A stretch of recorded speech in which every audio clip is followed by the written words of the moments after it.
नमस्कार, स्वागत है आपका आज की खबर में। मैं हूं आपके साथ विशाल पंडित और आप देख रहे हैं हमारा खास कार्यक्रम गेम प्लान। और अब आप मेरे साथ मेरे सोशल मीडिया प्लेटफॉर्म पर जुड़ सकते हैं स्क्रीन पर दिए गए मेरे सोशल मीडिया हैंडल्स से। बात करेंगे फीफा वर्ल्ड कप की, जहां पर स्पेन ने इतिहास रचते हुए 16 साल बाद एक बार फिर वर्ल्ड कप के फाइनल में जगह बना ली है। पहले सेमीफाइनल मुकाबले में स्पेन ने फ्रांस को 2-0 से हराकर खिताबी मुकाबले का टिकट हासिल कर लिया। डैलास स्टेडियम में खेले गए इस मुकाबले में स्पेन की शुरुआत शानदार रही। मैच के 22वें मिनट पे स्पेन को पेनल्टी मिली, जब फ्रांस के डिफेंडर लुकास डिग्ने ने बॉक्स के अंदर लामिन यमाल को फाउल कर दिया। इस मौके को स्पेन ने हाथ से नहीं जाने दिया और मिकेल ओयारज़बाल ने शानदार अंदाज में गोल करते हुए टीम को 1-0 से बढ़त दिला दी। दूसरे हाफ में फ्रांस ने वापसी की कोशिश की, लेकिन स्पेन की डिफेंस के सामने उसकी एक नहीं चली। 58वें मिनट में पेड्रो पोरो ने दानी ओलामाओ को बेहतरीन पास कर गोल दागकर स्पेन की बढ़त 2-0 कर दी। इसके बाद स्पेन ने गेंद पर नियंत्रण बनाए रखा और फ्रांस को कोई बड़ा मौका नहीं दिया। इस जीत के साथ स्पेन 2010 के बाद पहली बार वर्ल्ड कप फाइनल खेलेगा।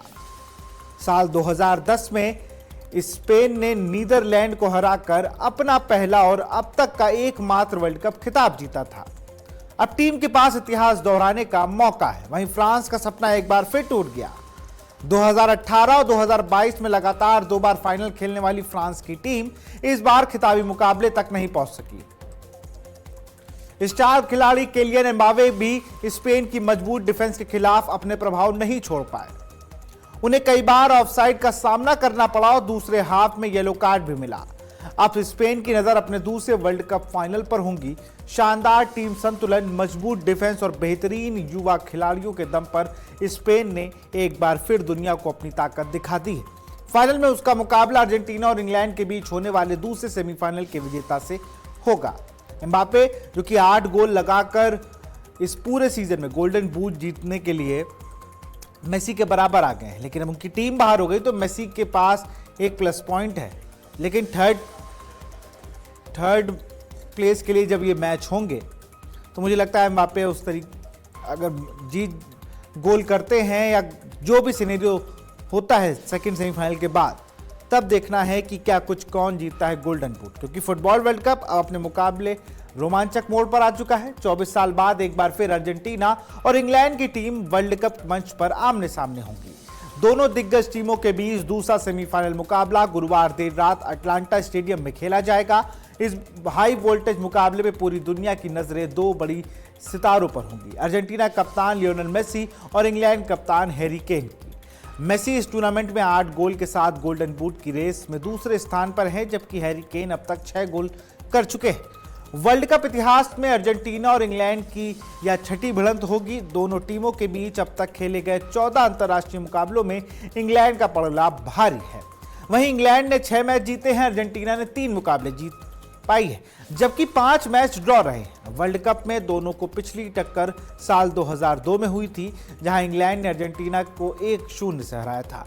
अब 24 साल बाद दोनों टीमें फिर आमने सामने होंगी तो इतिहास दोहराने की कोशिश दोनों तरफ से होगी। अर्जेंटीना इस टूर्नामेंट में शानदार फॉर्म में है। टीम ने अब तक अपने सभी 6 मुकाबले जीते हैं, ग्रुप स्टेज से लेकर क्वार्टर फाइनल, और अर्जेंटीना ने लगातार बेहतरीन प्रदर्शन किया है और अब उसकी नज़र 7वीं बार वर्ल्ड कप फाइनल में जगह बनाने की होगी। अर्जेंटीना इससे पहले 1978, 1986, 2022 में विश्व कप खिताब जीत चुकी है।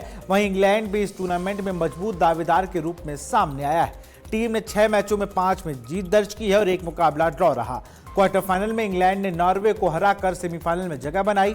अगर इंग्लैंड अर्जेंटीना को हराने में कामयाब होता है तो यह 60 साल बाद इंग्लैंड वर्ल्ड कप फाइनल खेलेगा। इंग्लैंड ने आखिरी बार 1966 में फाइनल खेला था और उसी साल अपना एकमात्र विश्व कप खिताब जीता था। अब सवाल यही है, क्या मेसी की अगुवाई वाली अर्जेंटीना एक बार फिर फाइनल में पहुंचेगी या फिर हैरी केन की इंग्लैंड टीम 60 साल पुराने इंतजार को खत्म करेगी।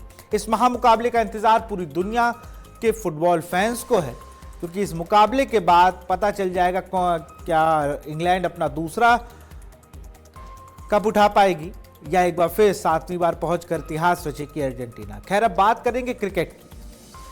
जहां पर एक बड़ा अपडेट आया जिसने बहुत से टीमों की उम्मीदों को तोड़ सा दिया है।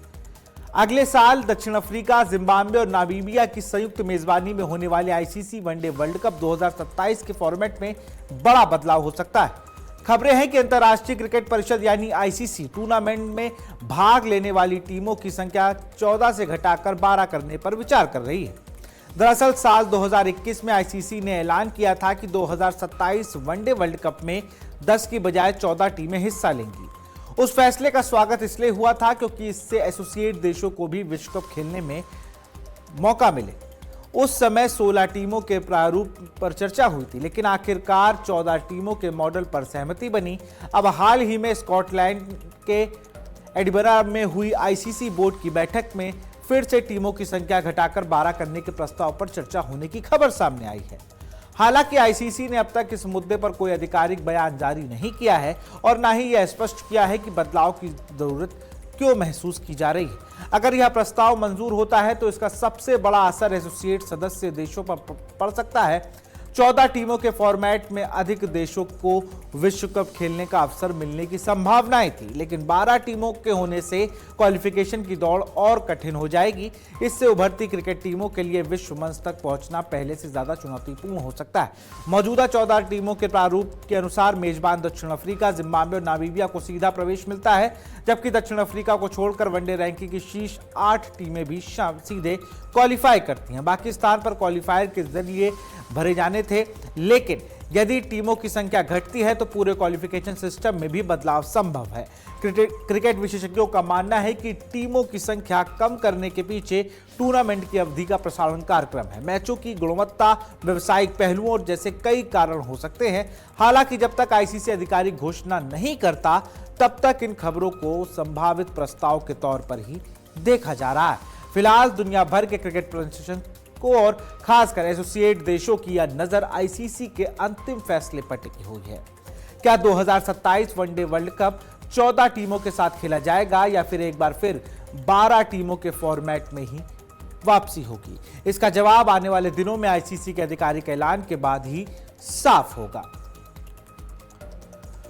वहीं भारतीय क्रिकेट में हम देख रहे हैं इंडिया मैच जीत रही है, हार रही है, तमाम चीजें लगी हुई हैं, लेकिन उनके जो मैनेजमेंट है, team management, coach, support staff, इनमें बड़ी कुछ उथल पुथल चल रही है।